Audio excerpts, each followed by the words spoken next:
বিদাতের কথা বেশি বলতে গেলে বেশির আগে যখন এমনি বলে তাহলে তো ফ্যান বিদাত, হ্যাঁ ঘড়ি বিদাত, চশমা বিদাত, এগুলো তো রসুলের যুগে ছিল না। আর হুজুর যখন বেশি খেপে যান, হুজুর যখন বেশি খেপে যান তখন বলেন আরে তাহলে তোমরা সৌদিতে গিয়ে বাস করো। রসুল তো বাংলাদেশে ছিলেন না, সৌদি আরবে ছিলেন, তাহলে বাংলাদেশে থাকাও বিদাত। মানে হুজুর এবার একেবারে 100-100 আর বাকি নাই একটু।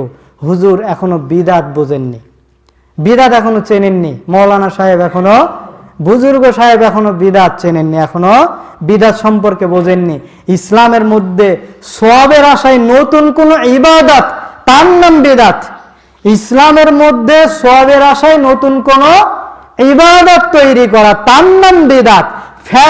যারা ফ্যান সোজা দাঁড়াবেন আর যারা সরে দাঁড়াবেন, বা গরমের মধ্যে ফ্যান দিয়ে সালাত পড়লে শীতের মধ্যে ফ্যান ছাড়া সালাত পড়ার চেয়ে কয় গুণ বেশি নাকি হয়? কথা কয় না কেউ। বলছি যে শীতের মধ্যে ফ্যান ছাড়া সালাত পড়ার চেয়ে গরমের মধ্যে ফ্যান দিয়ে সালাত পড়লে কয় গুণ বেশি নাকি? 27 গুণ না? 29 গুণ? কোনো নেকি নাই, বেশি কোনো নেকি।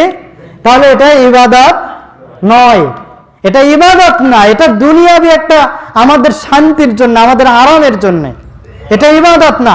গাড়িতে চড়া এটা ইবাদত না, একটা বাহন, এটা ইবাদত। চশমা ঘড়ি এগুলো কোনো ইবাদত নয়, এই জন্য এগুলো বিদাত না।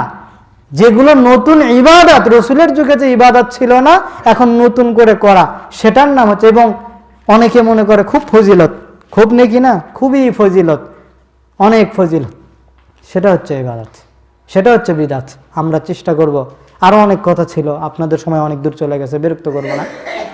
আমাদের চেষ্টা করতে হবে। দুর্ভাগ্যজনক আরো বিষয় হচ্ছে যে আপনাদের একজন মাওলানা বই লিখেছেন, যে বই নিয়ে বিশেষ করে এলাকাতে খুব কথাবার্তা হয়, সেই বইটা একটু খুলে আপনারা ওই বইয়ের 22 নম্বর পৃষ্ঠাতে দেখবেন। মহিমাগঞ্জ মাদ্রাসার সাবেক প্রভাষক ছিলেন, এখন নাই, আপনারা চিনবেন অবশ্যই, এতটুকুতেই। তিনি বই লিখেছেন, সেই বইয়ের 22 পৃষ্ঠাতে দেখবেন তিনি কি লিখেছেন। তিনিই লিখেছেন যদি কেউ এটাকে নেকি মনে করে, ফজিলত মনে করে বা জোর দেয়, তাহলে এটা বিদাত হবে। 22 নম্বর পৃষ্ঠা। আরো কথা লিখেছেন, আমি একটুক বললাম তার বইয়ের।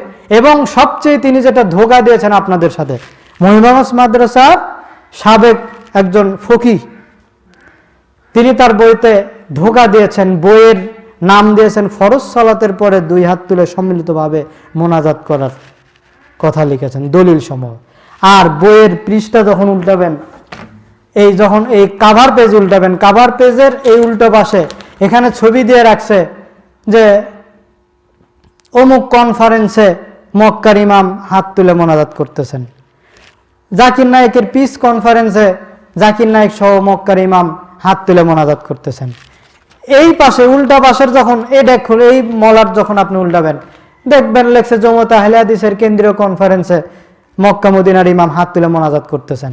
আরে আপনি বইয়ের উপরে লিখলেন যে ফরজ সালাতের পরে সম্মিলিতভাবে হাত তুলে মোনাজাত করার দলিল, আর আপনি কভার পেজের 2 পাশে যে কয়টা ছবি দিয়েছেন একটাও ফরজ সালাতের পরে না, সব কনফারেন্সের মিটিংয়ের কথা, কনফারেন্সের কথা আপনি তার মধ্যে আনলেন কেন? এর চেয়ে বড় মুনাফিকি, এর চেয়ে বড় ধোঁকাবাজি আর কিছু হতে, জাতির সাথে ধোঁকাবাজি, মুসলিম জাতির সাথে, ইসলামের সাথে, দ্বীনের সাথে ধোঁকাবাজি এটা, যে আপনি বইয়ের নাম দেন একটা আর তার ভেতরে ছবি দেন অন্যগুলো। আমার কথা বিশ্বাস না হলে, যা অনেকের বাড়িতে বই থাকার কথা আমি বিশ্বাস করি এখানে আছে, বাসায় গিয়ে বইটা খুলে দেখবেন যে বইয়ের নাম কি আর ভেতরে ছবি কি। কারণ যেটা নাই সেটা প্রতিষ্ঠিত করতে হলে তো ধোঁকাবাজি করতেই হবে, না হলে প্রতিষ্ঠিত করা সম্ভব নয়, এটা বাধ্য, এছাড়া উপায় নাই।